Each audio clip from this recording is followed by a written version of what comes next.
আসসালামু আলাইকুম, কেমন আছেন সবাই? চলে আসলাম টেক নিউজের অ্যানাদার এপিসোড নিয়ে। এই এপিসোডগুলো করতে আমি অনেকটা এক্সাইটেড থাকি, কারণ হচ্ছে এর মাধ্যমে অনেক নতুন নতুন টেকনোলজি সম্পর্কে আইডিয়া পাওয়া যায়, প্লাস হচ্ছে সেগুলো আপনাদের কাছে শেয়ার করতে পারি আমি। সো আজকে থাকছে কিছু ধামাকা টেক নিউজ। তো প্রথমে বলতে চাই, আপনি যদি আমাদের চ্যানেলে এখনও মেম্বার হয়ে না থাকেন তো প্লিজ এখনই সাবস্ক্রাইব করে বেল আইকনটি প্রেস করে দিতে পারেন, আর সাথে ভিডিওটিতে একটা লাইক দিয়ে দিবেন। সো অ্যাজ ইউজুয়ালি সাথে আছে আমি Shovan. So let's begin the show. So tech নিউজের প্রথম নিউজটা শুরু করতে চাই একটা পুরাতন নিউজ দিয়ে, যেমন হচ্ছে রিয়েলমির C15। এটা বলা যায় বাংলাদেশের মার্কেটে প্রায় 20 দিন আগে লঞ্চ করা হয়েছে, বাট অফলাইন মার্কেটে এটা এখনও অ্যাভেলেবল নয়। তবে যারা হচ্ছে C15 কেনার জন্য অধীর আগ্রহে বসে আছেন তাদের জন্য বলতে চাই, এটা হচ্ছে আগামীকাল বা পরশু থেকে হয়তোবা অফলাইনেও অ্যাভেলেবল হয়ে যাবে। তো এই ফোন সহ রিয়েলমির সকল ফোনেই হচ্ছে এই ধরনের সমস্যা আমরা পেয়ে থাকি, যা হচ্ছে তাদের ইএমই হচ্ছে BTRC ডাটাবেজে পাওয়া যায় না। সো বলবো যে রিয়েলমি হচ্ছে এই সমস্যা নিয়ে দ্রুতই কাজ করা দরকার, যেন কাস্টমার প্লাস হচ্ছে সেলাররা একটু স্যাটিসফ্যাকশন হয়। সো রিয়েলমির তরফ থেকে আরেকটা নিউজ রয়েছে, যা হচ্ছে রিয়েলমির এস সিরিজকে নিয়ে। এটা বলা যায় অপর একটা সিরিজ ছিল, কিন্তু এটা হঠাৎ রিয়েলমিকে দিয়ে দেওয়া হয়েছে, এবং এই রিয়েলমির হচ্ছে এই সিরিজের একটা নতুন স্মার্টফোন আনতে যাচ্ছে, যা হচ্ছে একদম ফ্ল্যাগশিপ গ্রেডের, যেখানে ইউজ করতে যাচ্ছে স্ন্যাপড্রাগনের 875 এর কোনো চিপ, যেটা বলা যায় একদম লেটেস্ট এবং পাওয়ারফুল কোনো চিপ। সাথে হচ্ছে এখানে ইউজ করতে যাচ্ছে হয়তোবা 120 ওয়াটের কোনো ফাস্ট চার্জিং অ্যাডাপ্টার। তো সেজন্য নিঃসন্দেহে বলা যায় রিয়েলমির হচ্ছে এস সিরিজের মাধ্যমে তারা আরেকটু আপগ্রেড করতে যাচ্ছে তাদের স্মার্টফোন ইন্ডাস্ট্রিতে।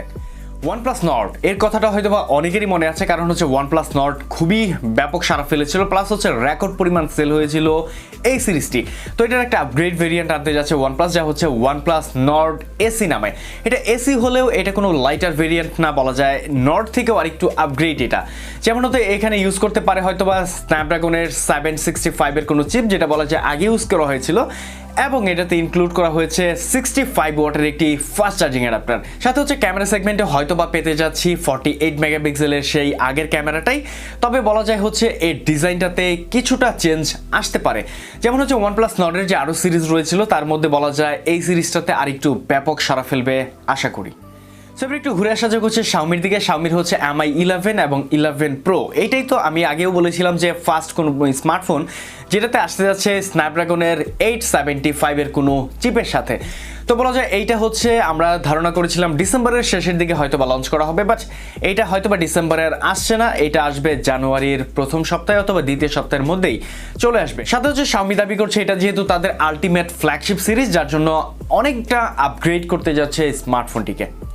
এবার চলে যাচ্ছে হচ্ছে একটা গ্যাজেটের নিউজে, যা হচ্ছে স্যামসাং এর এয়ারবাডস অথবা স্যামসাং এর যে ওয়্যারলেস হেডফোনগুলো তা আমরা দেখেছি, বাট স্যামসাং এর নেকব্যান্ডগুলো তেমন একটা দেখা যায় না। এর মধ্যে হচ্ছে স্যামসাং লঞ্চ করতে যাচ্ছে স্যামসাং লেভেল U2 নামে একটা নেকব্যান্ড, যেটা বলা যায় 12 মিলিমিটারের দুইটা ড্রাইভ ইউজ করা হয়েছে এতে, এবং নন স্টপ মিউজিক প্লেব্যাক দিবে এখানে 18 ঘন্টা পর্যন্ত। প্লাস হচ্ছে এটা আসছে খুবই চিপ বাজেটে, বলা যায় যে বাংলাদেশি টাকায় 4 থেকে 4,500 টাকার মধ্যেই এটার প্রাইসিং হয়তো বা হবে। এবং যেহেতু স্যামসাং এর প্রোডাক্ট বলাই যায় খুবই সাউন্ড কোয়ালিটিতে অনেকটা ইমপ্রুভ করতে যাচ্ছে তারা। সো চলে আসলাম হচ্ছে আমাদের লাস্ট নিউজে, যা হচ্ছে Moto Z 5G নামে। এটা হচ্ছে গতকাল ইন্ডিয়াতে লঞ্চ করা হয়েছে, এবং এটাতে ইউজ করা হয়েছে স্ন্যাপড্রাগনের 750G এর একটি প্রসেসর, যেটা বলা যায় অলমোস্ট মিড বাজেটে একটা ফ্ল্যাগশিপ প্রসেসর। ফোনটির ডিসপ্লেতে ইউজ করা হয়েছে 6.67 ইঞ্চির একটি ফুল এইচডি প্লাসের ডিসপ্লে। সাথে হচ্ছে ফোনটির আউটলুকটি যথেষ্ট রকমের প্রিমিয়াম ছিল। আর ফোনটির র্যাম ভেরিয়েন্টে পাওয়া যাবে হচ্ছে 4, 6 এবং 8 জিবিতে, স্টোরেজ পাওয়া যাবে 64 এবং 128 জিবিতে। এবং ফোনটির হচ্ছে স্টার্টিং প্রাইস হচ্ছে 21,000 রুপি থেকে শুরু হয়েছে ইন্ডিয়ান প্রাইজিংয়ে। তো যেহেতু মোটরোলা বাংলাদেশে অফিসিয়ালি আছে, যার জন্য বলা যায় এটা হয়তোবা খুব রিসেন্ট বাংলাদেশেও লঞ্চ করার একটা প্রসেস চলতে পারে। তো দেখা যাক এটা বাংলাদেশে আসলেও কোন প্রাইজিং এর সাথে লঞ্চ করে মোটরোলা। সো এবার চলে আসলাম হচ্ছে লাস্ট এবং মোস্ট এক্সাইটেড পার্ট, যা হচ্ছে আপনাদের কমেন্টস পড়বো। তো প্রথমে যে কমেন্টটা নিচ্ছি, যার নাম হচ্ছে ইমরানুল হক, যে বলেছে ভাই ইমিল্যাব KW66 এর আউটডোর ভিজিবিলিটি কি অনেক কম, ভালোভাবে কি দেখা যায় না? সো এটা নিয়ে বলতে গেলে বলতেই হবে, এটা আমি লং টাইম ইউজের পর দেখতে পাচ্ছিলাম যে ভিজিবিলিটি তেমন কোনো সমস্যা হয় না, বাট এর যে ব্রাইটনেসটা একটু কম লেগেছে আমার কাছে। যেমন হচ্ছে একদম হার্ড সানলাইটে একটু সমস্যা হয়, বাট এটা তেমন কোনো মেজর একটা সমস্যা না। এবং এই প্রাইসিংয়ে এই ওয়াচটি ওয়ান অফ দ্য বেস্ট একটা অপশন। সেক্ষেত্রে বলবো একটু কনসিডার করে এটা নিয়ে নিতে পারেন। সো চলে যাই পরের কমেন্টে, যা হচ্ছে তপন কুমার, টেকনো ফোনগুলো পুরোই জোস, সিরিয়াস ফোন, আমি অনেক টেকনো ফোন ব্যবহার করেছি, দারুণ। আসলে এই টেকনো হচ্ছে খুবই রিসেন্ট, খুবই ভালো কাজ করছে। তার মধ্যে টেকনোর নতুন একটা ফোন আসতে যাচ্ছে, যা হচ্ছে টেকনো ক্যামন 16 প্রিমিয়ার। তো বলা যায় টেকনো ক্রমাগত তাদের স্মার্টফোন জগতে অনেকটাই ডেভেলপ করছে। তো দেখা যাক আরও কতটুকু দেখতে পাই টেকনোর কাছ থেকে। সো এরপরে কমেন্ট করেছেন হচ্ছে শামিমা রহমান, যে বলেছে MI Band 5 or KW66 which will be better. সেক্ষেত্রে বলবো MI Band 5টা হচ্ছে একটা ফিটনেস ট্র্যাকার, আর হচ্ছে KW66টা হচ্ছে একটা স্মার্ট ওয়াচ প্লাস হচ্ছে ফিটনেস ট্র্যাকার। সেক্ষেত্রে বলবো আমার চয়েসের ক্ষেত্রে KW66।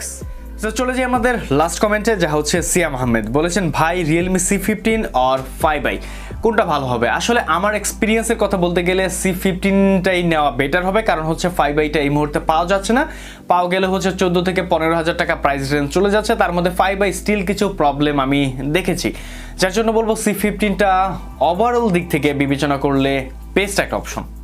সো এই ছিল আজকের মতো আমাদের টেক নিউজ এপিসোডে। এই এপিসোডগুলো কেমন লাগলো তা জানাতে ভুলবেন না কমেন্ট সেকশনে। তো আজকের মতো এখান থেকে বিদায় নিচ্ছি, আমি শোভন। দেখা হবে পরবর্তী কোনো ভিডিওতে নতুন কোনো টপিক্সের সাথে। সে পর্যন্ত আমাদের সাথেই থাকবেন এবং ভালো থাকবেন। আল্লাহ হাফেজ।